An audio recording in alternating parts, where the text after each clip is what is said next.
things later on. I think I want to hold until after 1:30 the issue of the role of the G20 and the legitimacy and some of the new issues on the French agenda. Let's use the 7 minutes we have while we still have Alan, just to try and dig away at this issue of the growth agenda, what should be in it, and whether or not it is complete in the G20 context, and whether there is one view on what we need to do about growth or more than one view. I mean, are we at an end of history moment in the narrative that Alan presented to us, in which everybody is going to coalesce around a set of interventions?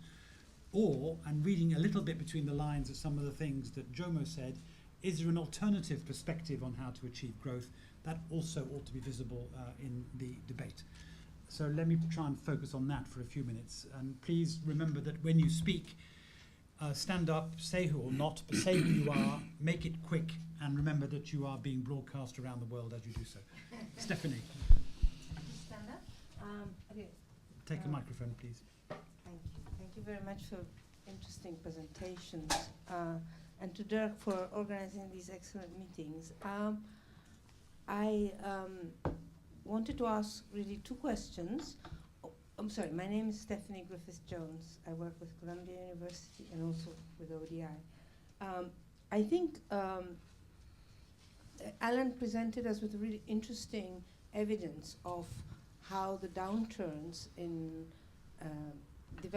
in the poorest countries lead to decline of growth that could be avoided. And so my first question would be, why, if that is so strongly evidenced in DFID's study, but also more generally, why isn't there a better counter-cyclical architecture along the lines that Jomo outlined, particularly in response to shocks?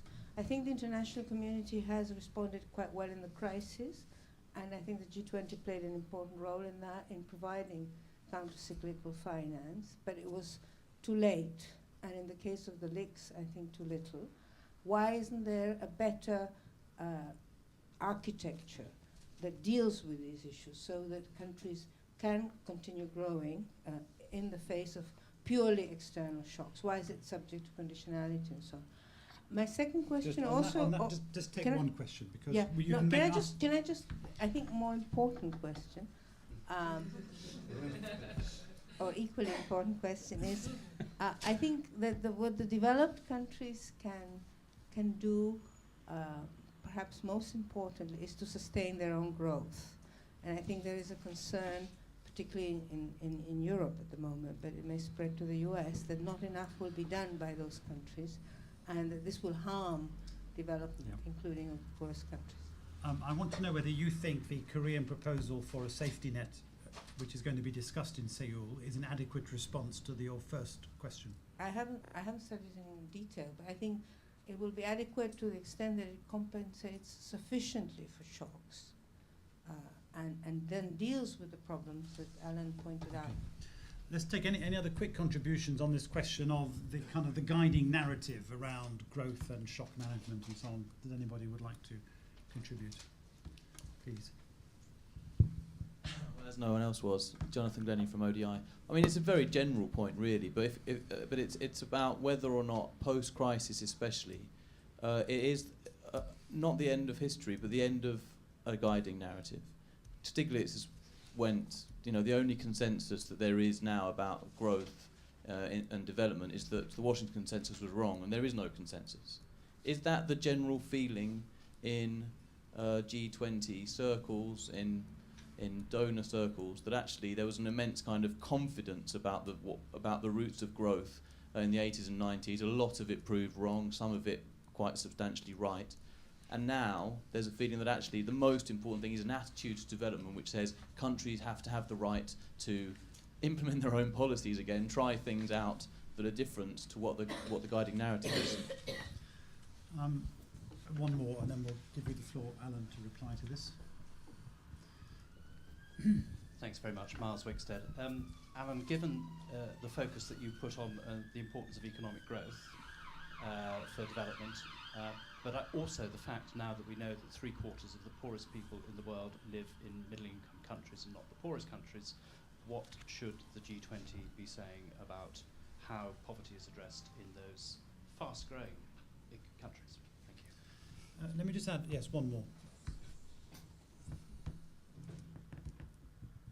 My name is Rafiq. I'm from Global Social Enterprise. My questions with three of the presenters. The main problem is you discussed about poverty, Alan discussed about skill development, and Jomo discussed about innovative investments. So the point is this, that the most important thing is that until and unless we address employment generation to alleviate poverty, the thing is this, DFID has been doing quite a lot of the work, but the point is this, how do you get down to the grassroots level? Because until and unless you get down to that level, how do you help them into skill development? Because this is, until and unless you go down to that level, grassroots level, I don't think so it's that there can be any achievement. But employment generation, without addressing employment generation, there's no way you can alleviate poverty. So, I would appreciate it. Good, and I'm just going to add one small thing, which is that I live a very quiet life, but I do read the newspaper. And this question of what is the development model is on the front page of every newspaper in pretty well every country in the G20 every single day. Look what's happening in France, look at the debates we're having in the UK after the budget, look at the discussion about the midterm elections in the United States. All of these, and in many other countries besides, are about the role of the state, the level and distribution of public expenditure, the extent to which we invest in technology and skills in the economy, and how we manage growth. So the one thing you absolutely can't say about this is that it is not a contested narrative. It is deeply contested. And every time anybody speaks on this, they are taking a position, I guess. And some of it is evidence-based, and I guess some of it is not. But presumably you, in your role in DFID, are also making choices when you present the kind of analysis you did. And I'm curious to know, what did you reject as you were preparing your PowerPoint?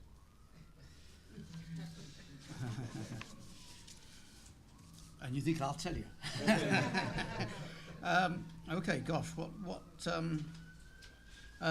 profound questions. So let me try and start at the top. Stephanie, I think I agree with you that we really ought to think about counter-cyclical policies more sensibly. I do think the last 2 years have been an object lesson, and I do think we need to learn that. I have a particular view, not shared by all my colleagues in DFID, however, which is that we need to think about counter-cyclical lending on the international scale in fairly much the same way as a central bank thinks about counter-cyclical lending to banks. And that is that liquidity, providing you have sort of played reasonably straight over the past few years, money should be available in large amounts, quickly, but at penal rates, not concessional rates. The development community gets all tied up about subsidizing borrowing, but when you are going off the cliff, the need is not 0.5% as opposed to 2.5%. The need is money by Friday.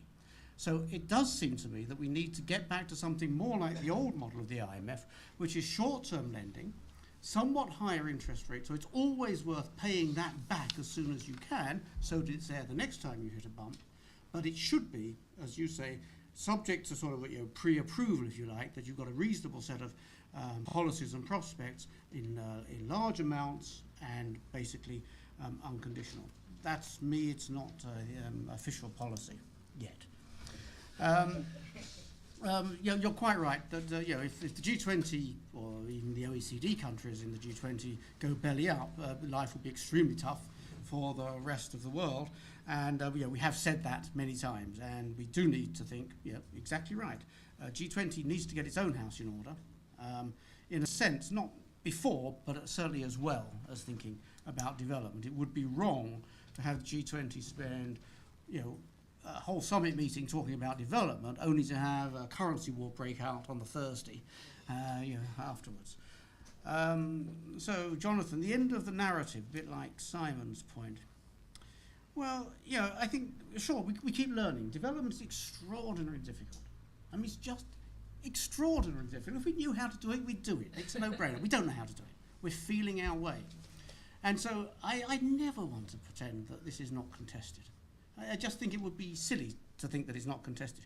I must say, I don't look at the newspapers about France and the UK and the US and think, oh, that tells me something about Malawi.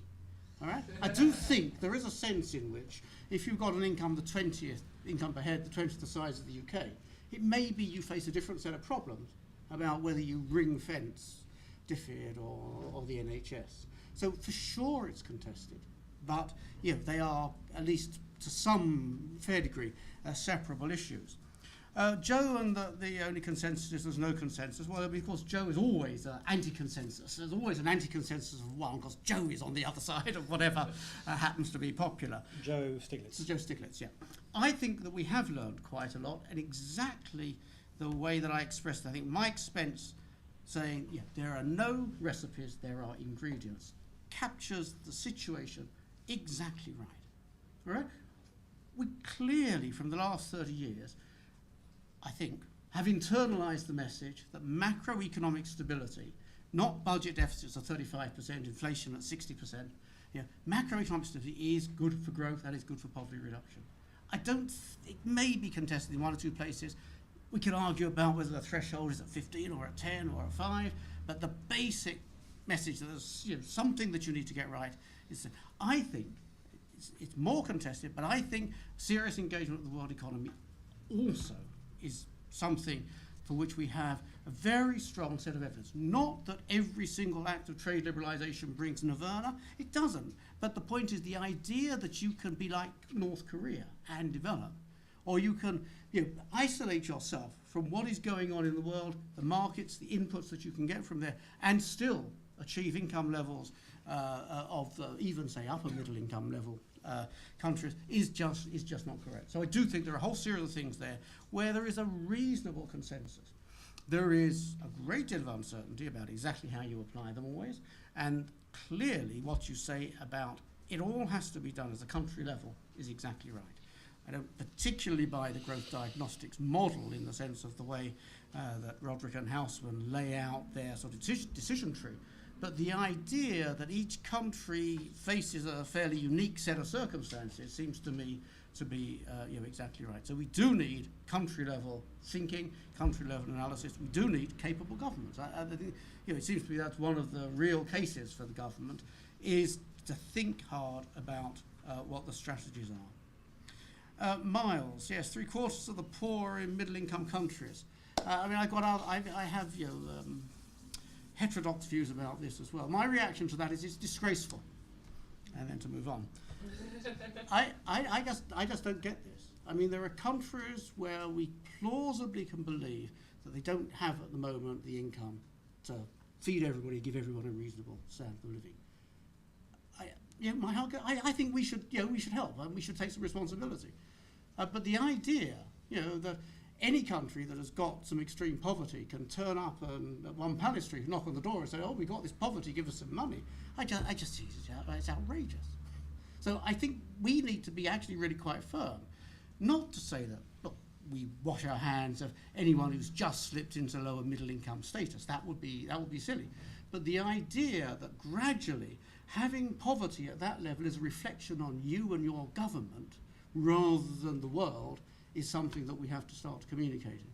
So I would very much hope that we won't let this 3/4 statistic divert us from the fact that there are some extraordinarily poor countries that face extraordinarily hard tasks, and that our money, our experience might help. Is that in your personal capacity or in? Oh, it's probably, I guess it's my personal capacity. Yes, we are debating this within DFID. Yes, it's.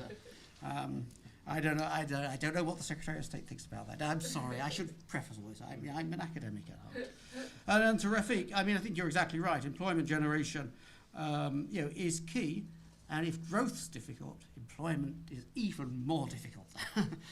It is plain, and we do say in our paper, and I think this is perfectly well accepted, there are some bits of growth that are not terribly poverty reducing. Running down natural capital, very high mega capital intensive mega projects aren't going to help you very much. So it's not all growth. One needs to have sort of some sort of at least some notion about the way in which it is going to filter out through the economy. But I do think that what we need to do, so far as employment is concerned, is have a very realistic view about what the income levels, the wage levels, if you like, that these jobs will support will be in the short and medium term. You know, one is not going to be able to get everybody into high-paid jobs straight away. And policy that says, oh, we'll have industrial policy so that we can build light aircraft in 10 years is not the way to sort of cure your employment problem if you are sort of on the borders of lower or upper and upper middle income. So I do think that it is actually, you know, very, very important, and I really would not claim that we have yet got it licked. But I would say that, again, we can think of some things that are going to make it more difficult to achieve employment than others. And sort of, you know, very intrusive labour regulations, too much of a focus on capital intensity, are things which are going to make it more difficult rather than easier to generate employment. And you have to go. And I have to So go. can I say thank you? And well, let's give him a round of applause. I'm very sorry I have to go. I would love to stay. Is Lucia going with you, or are you staying? No, Lucia. Very good, because Lucia is one of your collaborators. She is indeed. Thank you very much, Alan. I'd like us to pick up any remaining points on the growth agenda, but in not more than about 5 or 6 minutes, and particularly give Paul and Jomo a chance to come back on some of these issues, and then use the last part of the session, the last 15 minutes, really to focus on the question of what the G20 can do, how we develop this greater accountability, and how we link what you were saying about next year's agenda into these wider issues of global governance. So 5 minutes on growth. I have 2 more contributions. I'll come back to the panel. First Dirk and then you. Yeah. Will you say who you are in case anybody doesn't know you? I'd like to, Dirk de Velde from ODI. I'd like to actually comment more on the second point that you mentioned, Simon, which is Well, more then why about don't making you- the link with G20. Well, then why don't you wait 5 minutes, because we're going to have time to do that. Let's just tidy up the growth stuff first. Do you mind, please?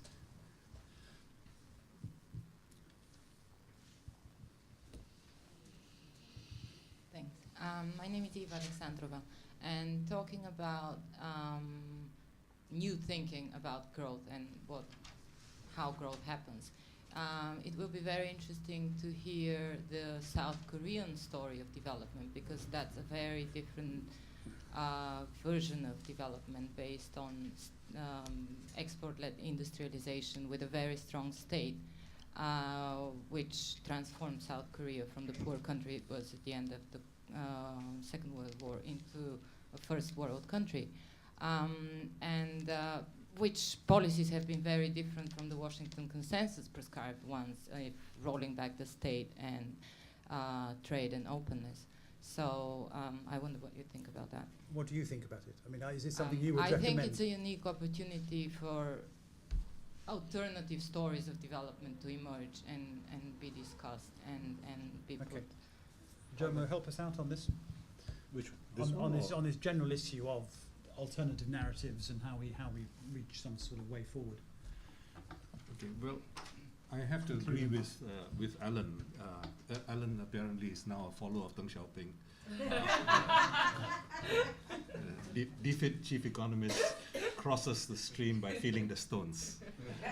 But basically, I think that's the pragmatic approach, and this is what we have been emphasizing very much as well. In encouraging governments to develop national development strategies, in ensuring that they have the policy space to do so, and so on. Now, this, of course, in and of itself does not assure a developmental outcome, but having that space is an absolute precondition to achieving anything. We can have the highest ambitions, and what we have seen over the last 3 decades is a reliance on developing, on freeing market forces and expecting a benign developmental outcome to be achieved in this place. And this obviously has not been the case. We've had not only slower growth over the last 3 decades compared to the previous 3 decades, we've also had greater inequality and a whole range of other problems. The other achievement, besides the massive industrialization which Korea has experienced, is also the fact that this has been done without any great increase in inequality. At least in income inequality. And I think this is something where it contrasts very favorably with the Chinese experience, where the reduction in poverty in China is largely due to growth, because you've had a significant increase in inequality, and you also have a significant decline in social provisioning. And the significant decline in social provisioning over the last 3 decades in China basically raises very fundamental questions about how we understand poverty. Because if we simply have a money metric cash measurement of poverty lines and then think that we know everything about poverty, we're really missing a great deal we're really missing a great deal. So I would very much favor, I would not say that there is no recipe, but I do think that the recipe depends on the conditions you have. And in this regard, my concern is with, although Alan said there's no recipe, he seems to have some faith in trade liberalization achieving a great deal. And if we look at the World Bank research, especially when Alan himself was chief of research at the bank, the evidence seems to suggest, Kim Anderson and other studies seems to suggest that trade liberalization will certainly make most LDCs worse off. Especially, I've looked particularly at sub-Saharan Africa. Trade liberalization will make most LDCs worse off. What they will benefit from is market access. And even then, many economies are not in a position to benefit from market access in the short term. Only in the medium term will they be able to benefit from market access. Unless you already have the productive capacities and capabilities in place, you're not going to be able to benefit from market access. So we have to have a much more nuanced view about trade and trade reforms. And this view was there, very much there in the Havana Charter and the view of the world in the 1940s in terms of what was important and useful for development, rather than a sort of one-size-fits-all, market liberalization will solve everything. Thank you. And just flicker so we have it in front of us if we want to discuss it, Ban Ki-moon's green growth agenda, because that I thought was a useful summary of.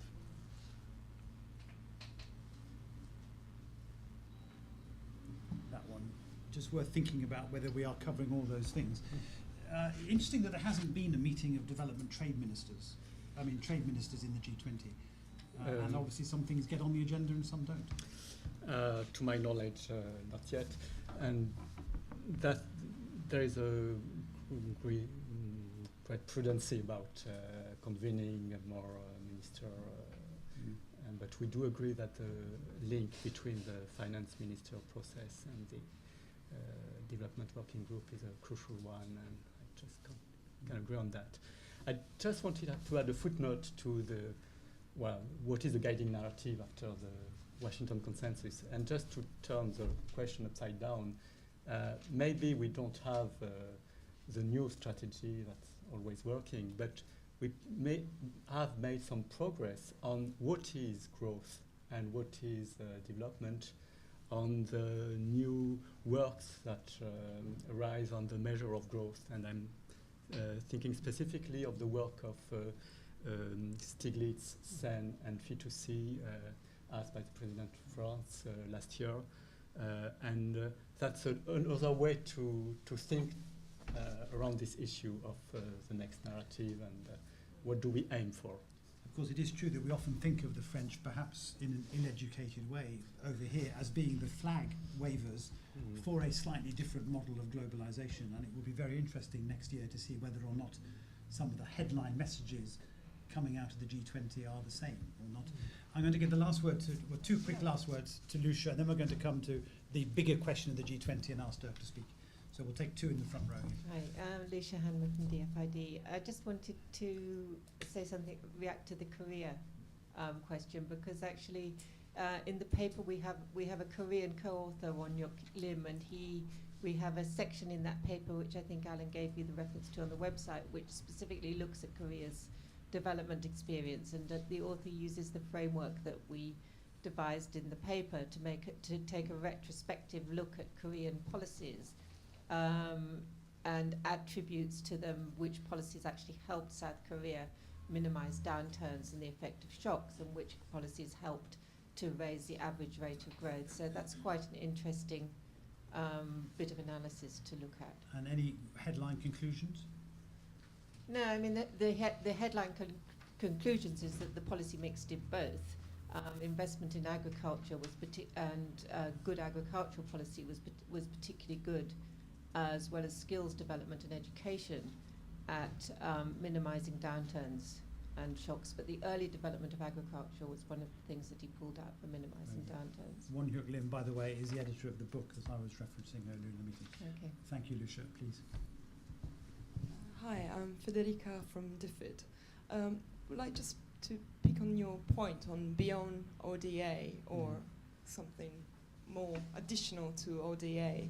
I was wondering whether you could say something about what the rationale behind your statement is, whether ODA hasn't worked, you think, or has been not efficient, or we can think about some way of financing the investment gap through multilateral financial institutions such as the EIB that I saw in one of the slides, but providing funds that are not subsidized, and whether you could elaborate a little bit that point. Thanks. Well, I will try to. I would really miss the point if I suggested that ODA is no longer relevant, because we have success stories on ODA, and we are very keen. And innovative financing, in particular, is seen as complementary, because we need to scale up, and we need to have alternate source of fundings, and that funding that can have some stability. And one of the basic ideas is that for the moment, aid is money given by country to countries. And one of the ideas of innovative financing is to have sectors that benefit from globalization, funding sectors that are at risks or issues that are at risks. And that's really one of the rationale for this. Okay, thank you very much. Now let's move to the wider G20 agenda. Is it the right place? Is it legitimate? Is it financial? Is it economic? How do the politics work? Dirk. Yeah, thank you. Two things. But before that, I think at the G20 Development High-Level Conference 2 weeks ago in Korea, we were talking about the Seoul model of growth. So that's particularly the Korea story. And Won Hyuk Lim was there as well making that presentation. Two issues about the G20, because we're not talking just about growth, but also about what a G20 can do about growth. Taking today's meeting and also last week's meeting, I think there was a reasonable consensus that what was quite important and what the G20 could help with is financing for infrastructure. So Alan mentioned it, I think Paul mentioned it as well. The financing issue was seen as a major gap by Jomo. Now, if we're saying that the G20 is not necessarily the best forum to think just about ODA grants, but it is particularly good to think about beyond aid, and it's to think about maybe loans, either from donors or bank lending or foreign investment, or to think about the sovereign wealth funds and all these issues. How are we sure that the G20 can actually deliver on this? What are the benchmarks that you could say? We now know that when the Seoul or if the Seoul conference says we want to think about infrastructure financing for development, maybe sustainable development, that were mentioned at the blog on my blog yesterday. How do we know whether the G20 has delivered on this? So when the G8 delivers aid or has a promise on aid, we know we can check aid volumes. But when the G20 says we need to think more about beyond aid, how do we know that the G20 has actually delivered on this? And the same issue is related to knowledge exchange. I think that's a very innovative issue, and we've talked about different growth models already in this meeting. There's a lot of learning that can be done, South-South learning, North-South learning, South-North learning, and all that. What is the measurement here? How do we know that the G20 actually can deliver on this? I think that would be. My final point is something that you mentioned about sort of the global currency wars that was briefly mentioned. It's also seen as a development issue, and nobody at the moment is really picking it up as a development issue. The G20 working group is looking at a growth agenda, which is valid, of course, which is very relevant, it's a comparative advantage, but couldn't it also pick up some ideas about policy coherence for development in the future. So thinking about how the global rebalancing might lead to losers and gainers in the non-G20 countries, and to bring that to the forefront, bring it up at the table. Okay. What would a good measure of effectiveness of the G20's initiative on infrastructure look like? Well, I think that's, I mean, we need to, that's what I'd like to hear. Is there a plan already on this? I mean, you can think about removing constraints to lending, for instance, so make sure that loans and grants can be blended in the right way. We've got metrics on that. Is there ways to bring sovereign wealth funds to opportunities in poorer countries? So a measurement could be sovereign wealth funds investment in poorer countries. Meetings on linking foreign direct investment to poorer countries. Maybe some think about measurements there, but I'm just thinking about how can you measure the beyond. It slightly raises the question, doesn't it, that the G20 doesn't actually decide anything. What it does is shape an agenda or arrange for mutual accountability. On this question of what's the G20 for, how does it work, please back over to Jonathan. Ambassador, will you want to say something? Will you say something in a second? After this, let him speak first and then we'll come to you. Jonathan Glennie, ODI. Yeah, my question is about ODA actually. It strikes me that I understand why ODA is not within the G20, but at the same time, I've seen stats that China is the biggest donor to, for instance, Sudan and Cambodia.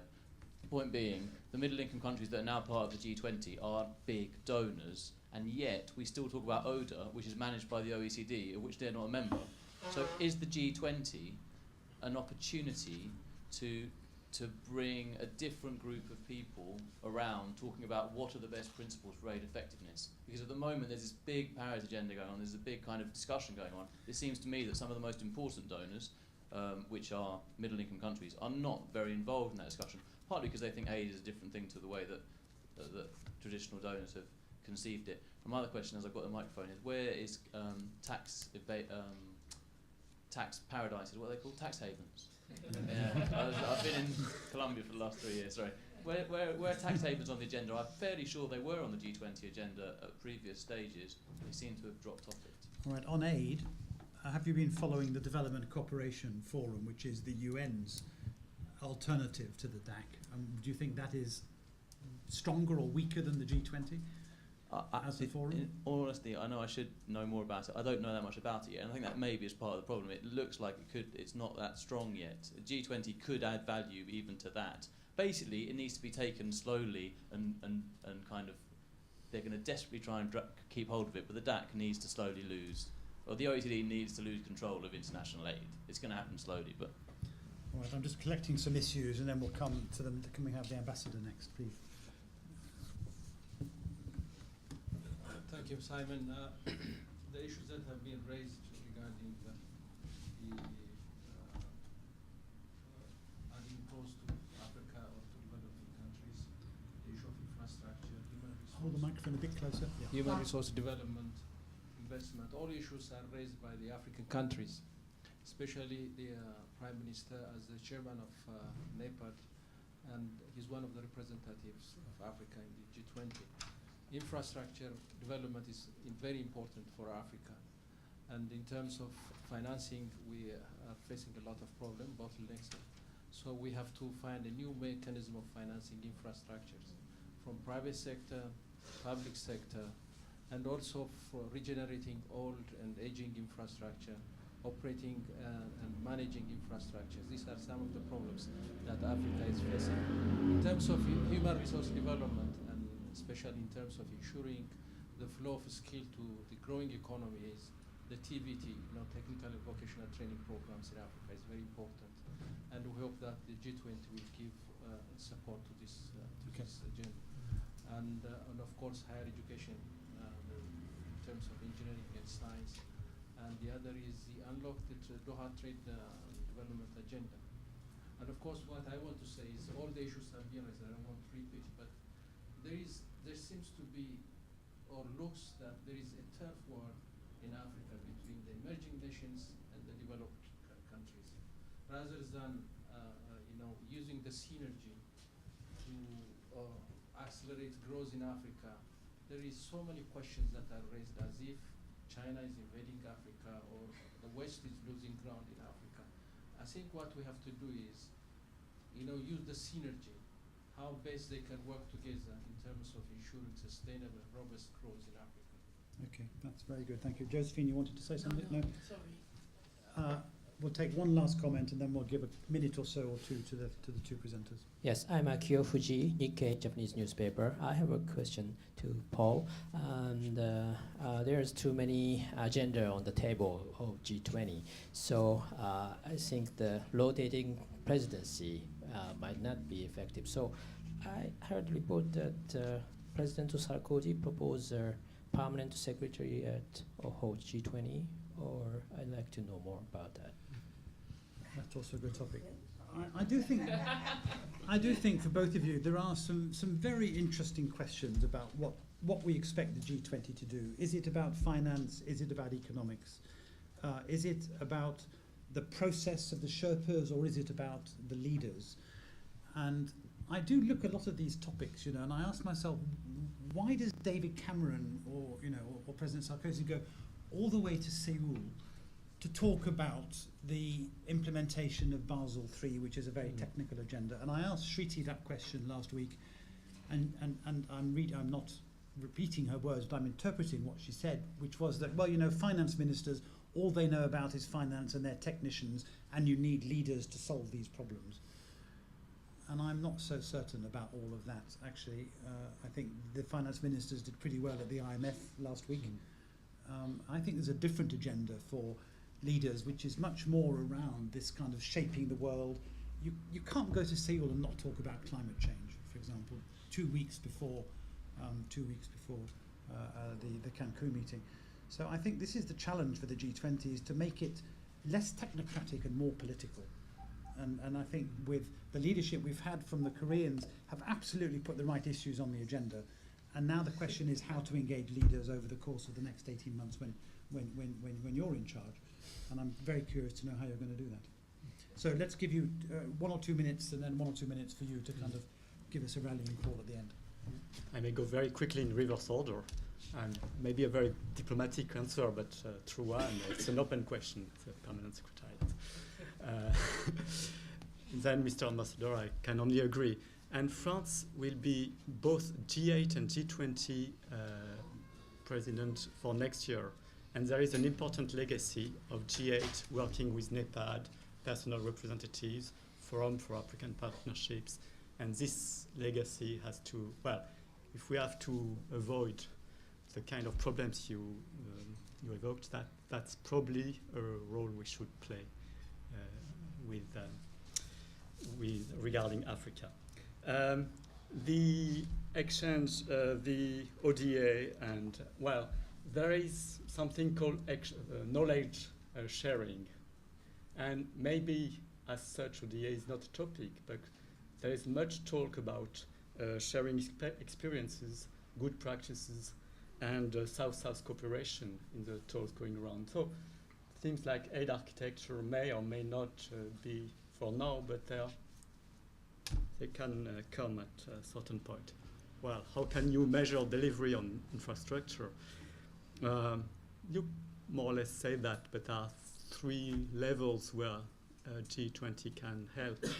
Identification, and we come back to the work that has already been done of good projects and regional integration projects. Process within the development bank, and then the environment, including norms and transparency. And that's probably 3 areas where there can be delivery. Good, thank you very much. Jomo. Yes, let me try to go through 5 issues very, very quickly. First, on the question of ODA, there are 2 major forums right now. There's OECD DAC, and there's the Development Cooperation Forum. The US seems to be uninclined towards having the DCF, Development Cooperation Forum, meet more regularly. Now it meets once in 2 years. So it basically keeps the action with DAC. And this, of course, is something which developing countries and recipients of aid basically feel is a one-sided forum, because the OECD obviously represents the interests mainly of donor countries rather than anybody else. So this is an ongoing problem. On the question of the Korean experience, I think it's very important to learn from the Korean experience. But I think the Koreans have been quite correct in not pushing Korea as the solution to all the world's developmental challenges. Let's take two examples. One is the question of agriculture, which was mentioned. Even to today, as you all know, Korea still has not liberalized agricultural trade, and with good reason. It serves as social policy in a sense, the urban-rural divide, so to speak, and very, very importantly, it does provide for some degree of food security. And this is true not only of Korea, it's true of almost all OECD countries. But yet, the expectation is that developing countries must liberalize the trade completely. And this, of course, is very one-sided and part of the resistance. The second example is that Korea also has learned by doing. First, they switched, they were reliant on borrowing funds from abroad up to the end of the 1970s. Then they had Volcker's big interest rate shock, and then they basically gave up relying on borrowing from abroad and looked at other sources of financing. And then when they liberalized, when they joined the OECD in the early 90s, and then they had the problems in 97, 98, they have once again begun to rethink things. And they're thinking very, very pragmatically, and they have introduced controls by other names, if you will. So this is a very pragmatic kind of an approach. And I think it is that kind of pragmatism which we need to encourage rather than any particular country experience as such. Thirdly, on the question of tax, the focus on tax from an OECD perspective is largely on the question of tax havens and tax information. And as you know, there was a list which came out right after London, I think it was, and then the four poor countries which were named immediately said cried foul, and then nobody was on that list. So this is the softy approach towards tax. I think any kind of balanced tax approach, especially linking it to development, has to look at a range of tax issues, transfer pricing issues, and a range of other tax issues which are not covered in the OECD approach right now, which is singularly focused on the exchange of tax information, or principally focused on. And it has to work with the inclusive multilateral institutions, the UN, the IMF, and so on and so forth. And Vito Tanzi, who's no radical, I mean, he was part of the Berlusconi cabinet. He himself feels very frustrated with how all this has been proceeding. On the question of tax currency was, initially it was a US-China issue, which is a bit misleading. I mean, true, China has had a huge surplus with the US for many years now. But overall, the big surplus China developed has actually only been from the middle of the decade, only in the last 5 years or so. And if one takes a longer term perspective, I mean, forcing China to appreciate in itself doesn't solve the problem. And the Chinese have learned from the Japanese Endaka experience, and they're not going to replicate the Japanese Endaka experience. They don't want to bring the end to the Japanese miracle. I mean, some of you are not old enough to remember books like Japan is #1, okay? Nobody, which has no resale value today, okay? Now, it is precisely because of, this kind of, keep pushing up to what, 78 yen to the dollar, I think, from 147 to 78 yen to the dollar. It really killed the Japanese miracle. Of course, the Big Bang also did that. So, China is going to be mindful. But yes, this is one issue. But at the end of the day, a currency shift is basically, it's not as if somebody else is going to benefit. I think if we take a more balanced approach to the whole question of currency, it is what China is doing now in terms of raising the wage rate, the real wage rate, is probably much more significant in terms of moving in the correct distribution, of changing the functional distribution of income, which I think will be much better in terms of sustainable growth and sharing the benefits of growth than simply adopting an exchange rate approach. Finally, on the question of finance and infrastructure finance, we know the experience, and Stephanie has contributed her work to the former executive secretary of ESCAP, who was very interested and actually proposed the idea of an Asian investment bank, basically learning from the experience of the European Investment Bank and CAF, which is the Andean Development Corporation. So basically, there are other experiences to draw from using the capital available in the market, together with a certain degree of official imprimatur, and very significant capital resources have been made available through this. And I think it is in this direction that the G20 can provide leadership. We can call it a North-South bank, if you will, or some other name. But this is where the G20 can provide the impetus for this kind of initiative. Thank you. Very good, thank you. I do think we owe a great debt to the government of Korea for putting this issue on the agenda. We wouldn't have been having this discussion if it had not been for their leadership on development. And we've opened up a whole new agenda for next year, as well as indicating strong support for this year's agenda. So I want to thank you all for coming very much, and thank you for all your contributions. Typically high quality ODI discussion, I think, and I particularly want to thank Alan, who's not here, and Paul Couster and Jomo Kwame Sundaram for their leadership of our meeting and of our discussion. Thank you all very much.